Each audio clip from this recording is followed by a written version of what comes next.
న్యూటి వితలకు MLC కవిత రాసిన లేఖ రాజకీయంగా ప్రకంపనకు కారణమైంది. తన తండ్రి కేసీఆర్ కు కవిత రాసిన లేఖ బయటకు రావడం సంచలనంగా మారుతోంది.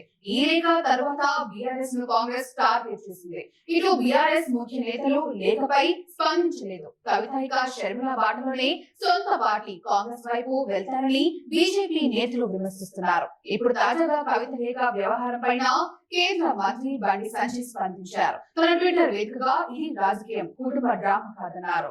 కవిత లేఖ వ్యవహారం ఇప్పుడు రాష్ట్ర రాజకీయాల్లో హాట్ టాపిక్ గా మారుతోంది. ఈ లేఖ అంశంపైన కేంద్ర హోంశాఖ సహాయ మంత్రి బండి సంజయ్ తన ట్విట్టర్ వేదికగా స్పందించారు. కాంగ్రెస్ వదిలిన బాణం అనే శీర్షికతో బీఆర్ఎస్ ఎమ్మెల్సీ కల్వకుంట్ల కవిత డాడీకి రాసిన లేఖ ఒక ఓటీటీ ఫ్యామిలీ డ్రామాగా మారవచ్చని వ్యాఖ్యానించారు. కాంగ్రెస్ బీఆర్ఎస్ పార్టీలు తెలంగాణను విఫలం చేశాయని మండిపడ్డారు. ఈ నేపథ్యంలో వారంతా కలిసి బీజేపీని నిందిస్తున్నారని చెప్పారు. కుటుంబ పాలనను తమ పార్టీ నిత్యం వ్యతిరేకిస్తూనే ఉందని ఈ సందర్భంగా ఆయన గుర్తు చేశారు. అది గాంధీ ఫ్యామిలీ అయినా కల్వకుంట్ల ఫ్యామిలీ అయినా అని కేంద్ర మంత్రి బండి సంజయ్ స్పష్టం చేశారు.